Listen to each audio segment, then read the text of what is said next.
Juanantes Dios Rodriguez was a poor farmer. He was a good man, a good husband. He worked hard and lived a simple life. One night, Juanantes took a bottle of whiskey to the field behind his house. He didn't usually drink alcohol. He hated the taste, although people said it was better than most other pleasures in life. Some people had even found the good light after drinking alcohol. A person who experienced the good light was able to leave this earth and for a short time stay between two worlds in a place where death couldn't touch them. This light meant good health, long life, happiness, good business. Everyone searched for this light. But Juanantes didn't drink until that night. There was no reason for his drinking, nothing to celebrate, no anger to drown or sadness to forget. But he couldn't fight his desire on that night. When he had finished the bottle, he heard a voice. The voice commanded him to go to the top of a mountain called the Hill of Sand on the first Tuesday of the 9th month at midnight. There he would find a large fire in the forest. He would see a bag by the fire. He had to approach the fire and pick up the bag before the fire burned it. Inside the bag there would be treasure and something else, a mandate. He had to do exactly what the mandate ordered him to do. On the first Tuesday of the 9th month, his wife, Cardinala, went with him to the Hill of Sand. They left at midnight, as the voice had instructed, and walked through the forest. They were afraid but excited at the same time. The noises of the night were all around them. Eyes shone in the dark, watching them. Juanantes had told Cardinala about the voice during a moment of weakness as he lay there recovering from his night of drinking. He knew now, as she pushed him forward in the darkness, that it had been a mistake to tell Cardinala. Since he had told her about the voice, he had had no peace. He couldn't work. His farm and his animals had suffered. Cardinala wouldn't leave him alone, day or night. Even in silence, they knew each other's thoughts. To him, the mysterious voice he had heard was like an evil curse. But not to Cardinala. To her it was a way of escaping from their poverty, the way to the good light. Juanantes wanted the treasure, but at the same time he feared it. He wasn't sure he should do what the voice had commanded. But Cardinala's desire infected him. She decided for both of them. They would go to the Hill of Sand. They would do exactly what the voice had told them to do. They would find the treasure. She planned. She worried. If the bag contained money, how would they spend it? If it contained jewels, who could they sell them to? She woke him up with her fears. The police might ask questions. If there's gold in the bag, what will we do? The more she pushed, the more full of doubt he became. I may be poor, but at least I'm happy, he told her. She called him a coward and threatened to go alone. So they went together on that dark night. At one point, Cardinala wanted to turn back. She suddenly had a black thought. She could see danger waiting for them. She called to Juanantes, but it was too late. He didn't hear her. He didn't answer. He didn't even turn his head. There was no moon. Cardinala could only see his white hat in the darkness. He walked on without stopping, without thinking. He wasn't cautious or indecisive now. There was another Juanantes inside his skin, fingers holding tightly onto his machete, eyes staring. What had caused this change in him? What was driving him forward? At last they came to the fire, an enormous, blinding fire. Juanantes waited for a moment, silent, thinking. Should they turn around? Could they escape this? Forget it had ever happened? Cardinala said nothing. Then Juanantes rushed forward and saw where the voice had told him it would be, an old cloth bag. He quickly took the bag, almost burning his face in the flames, and returned to Cardinala. Suddenly ambitious again, and filled with curiosity about what was in the bag, he took Cardinala's hand, and they ran from the place. They could see nothing in the darkness. They felt the outside of the bag. Bones? And something heavier, with a weight like metal. Juanantes opened it and felt inside. It was impossible to see, but yes, there were the bones of a man, a machete, and in a smaller bag, a bottle of whiskey and some gold coins. Was this the treasure of the dead? It was all a mystery. He found a metal box and opened it. Inside he could feel some kind of paper, a document. This must be the mandate. The events of later that night have never been fully understood. In the early hours when it was still dark, as Cardinala lay sleeping in their bedroom, Juanantes opened the metal box and read the mandate. The mandate told him to kill a man, Prudencio Salvatierra. Kill? Juanantes shook with fear. He left quietly and went to a bar to have a drink. He needed a drink now, to calm himself. He needed to think. He was lifting his glass to his mouth when he heard someone say the name of Prudencio Salvatierra. The sound of that name filled him with hatred. His glass crashed to the floor. He couldn't see. He couldn't think. He wanted this man's blood. He had to spill this man's blood. He pulled out his machete and rushed toward Prudencio Salvatierra. "Fight, or be killed like a dog!" he shouted. Prudencio pulled out his machete. "Who are you? What do you want with me?" Juanantes attacked him. There were screams. People were running. Tables and chairs were knocked over as people crowded around to watch. Juanantes was wild, with the strength of 10 men. His machete came down again and again on Prudencio Salvatierra until the bar was red with his blood. Prudencio had no chance. Within minutes he lay dead, his body in pieces. Later, Juanantes was questioned again and again by the judge. Why had he fought with Prudencio Salvatierra? Juanantes could give no answer. There was no logic. No, they had never met before. No, he was not an enemy until that night. Until the moment when Juanantes heard his name, the name he recognized, the name that was written in the mandate. Juanantes was found guilty of murder and sent to prison for 10 years. Cardinala found employment as a servant near the prison so that she could visit Juanantes every Sunday. After many Sundays, they began to talk of when Juanantes would be freed. "What are you going to do?" asked Cardinala.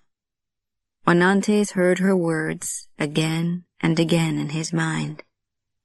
What are you going to do? What are you? Not we. He looked hard at Cardinala, as a policeman looks at a suspect, searching for signs. Was she planning to stay in the city? Was there another man? "Tell me, Cardinala, aren't you coming back with me?" "No." Her quiet answer, her guilt, hit him. For a moment he couldn't speak. All right. But I must go back to our village. You know that, don't you?" "Yes, I know. But I don't care what you say. I'm not going with you. I went to see the priest. He told me it was the work of the devil. I'm not going to fall into that trap again." "The priest? Why did you go to the priest?" he asked her. "My boss wanted me to. He was worried about me. He's very kind to me." Juan Antes knew it then. He knew that he was losing Cardenala. Prison was bad, like a kind of death. 4 walls, always the same 4 walls, the desperate faces, the waiting, the long, lonely nights. But losing Cardenala? No. Impossible. There was nothing he could do, though. When the evil light has fallen on a man, everything goes wrong. He would have to go back to their village alone. The following Sunday, Cardenala came to visit as usual.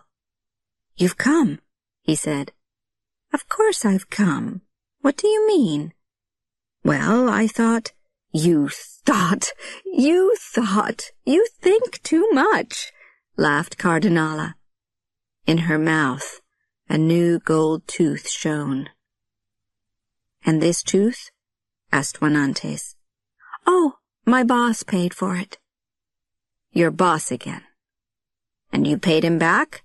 "Of course. Stop questioning me." Juan Antes asked again, "Are you coming back with me?" "No, Juan Antes." Short and sharp.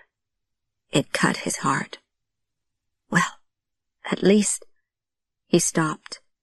His voice left him. "At least this way I know," he finally managed to say.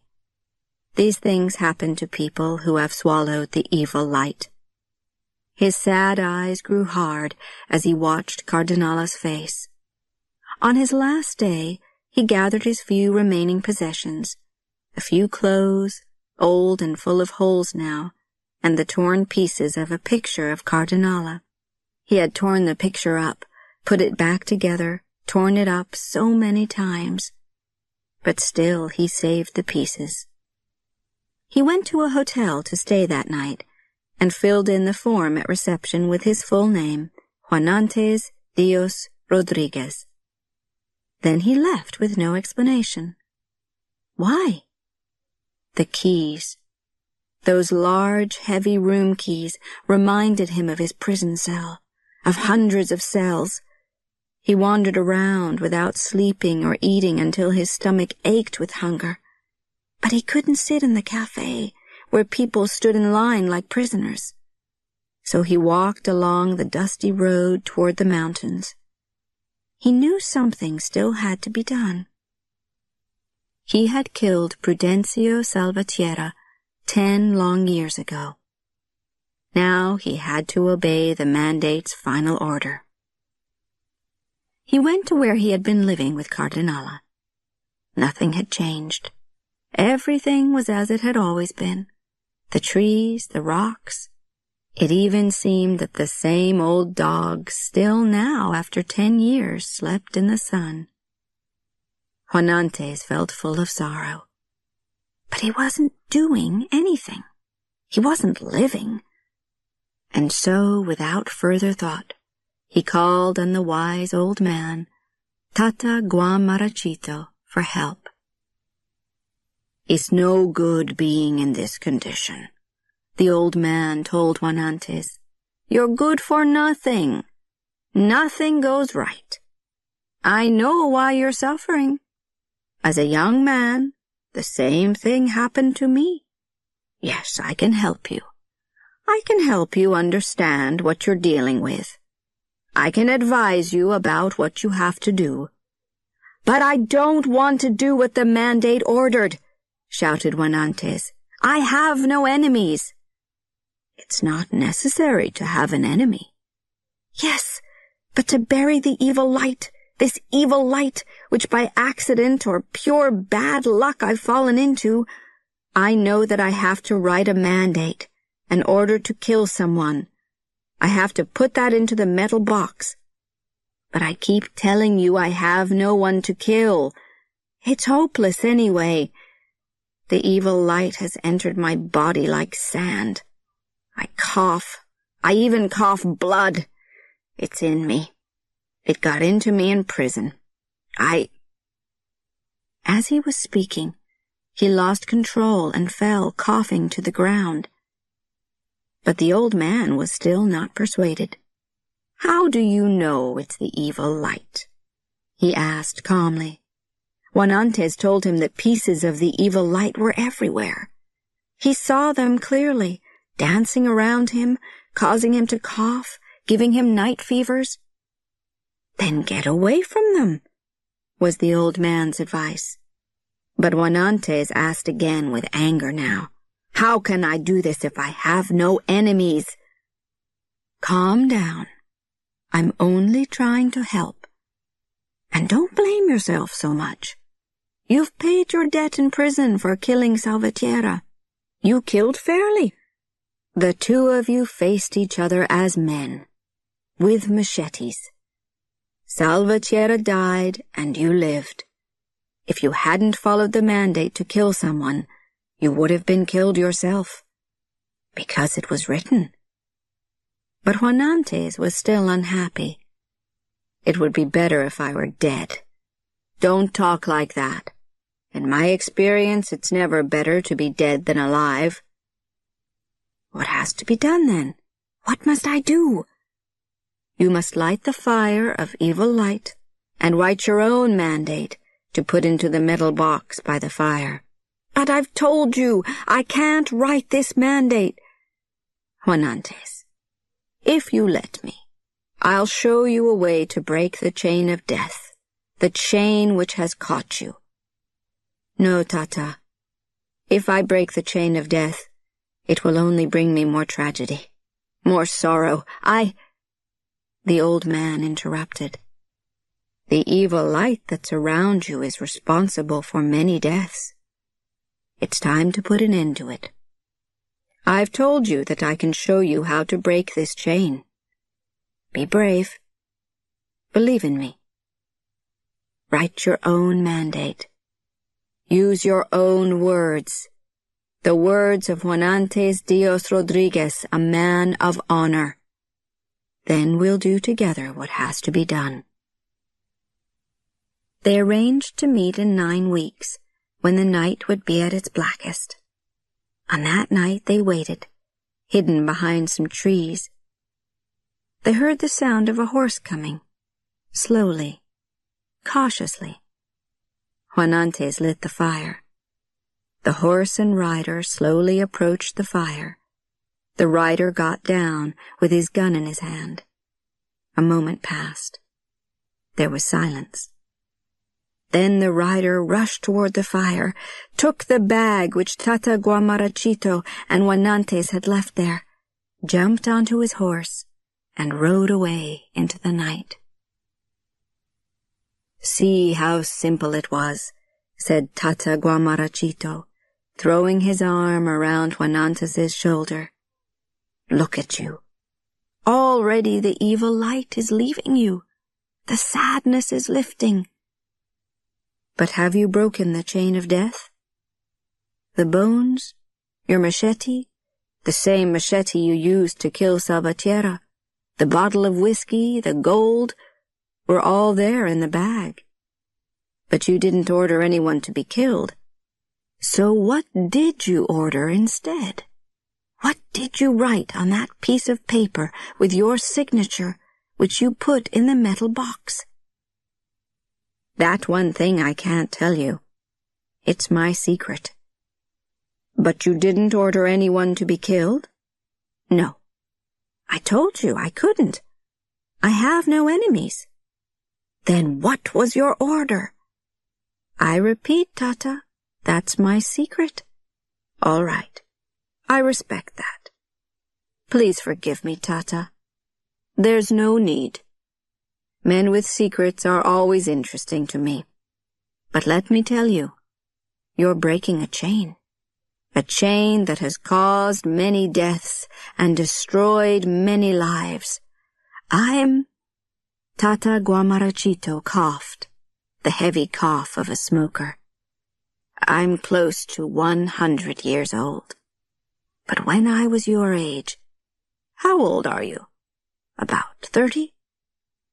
When I was your age, I fell into the evil light. I was ordered to kill a man, Belisario Consuegra, a man I had never met, a man I had never seen. But one day, I was at a market buying a horse, and I heard someone shouting, "Belisario! Belisario Consuegra!" My blood turned cold. I couldn't see or hear.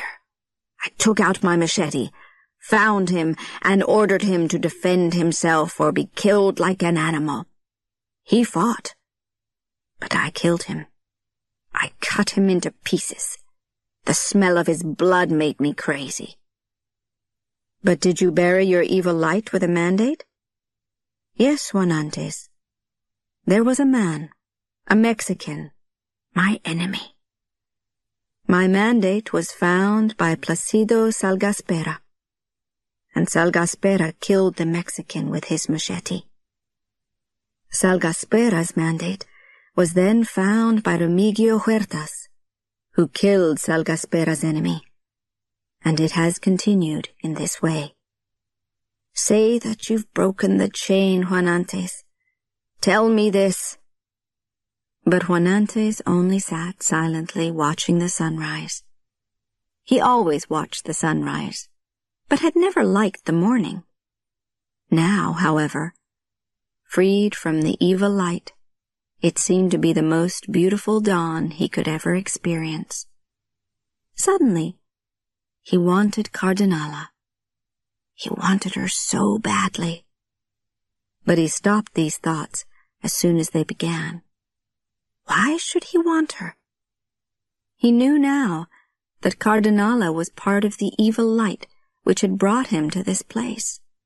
Because of her, Prudencio Salvatierra now lay cold in the ground. When the sun had fully risen, he offered Tata Guamarachito payment for his services. The old man wouldn't accept money. I want only to know your secret, the mandate that the horseman read. But without speaking, Juanantes walked away. He was going down the mountain when he suddenly changed his mind, turned and started back toward Tata Guamarachito. Walking, then running, shouting, "Tata! Wait! I will share my secret with you!" When he reached the place where they had sat, he bent down and whispered in the old man's ear. "Is that true? Was that really your mandate?" asked the old man, smiling, trying to hold back his tears of joy. Yes. Yes. That she too would be torn up when the picture was torn up. Now I know, Tata, that when I tore up Cardinala's picture in prison, it began to free me from her evil power. Woman, when she goes bad, is the worst of all evil lights. Because of this, my mandate ordered the unknown rider to take the picture of the first person with an untrue heart that he found, the first unfaithful friend or lover, and tear it into pieces. There are many ways of destroying someone.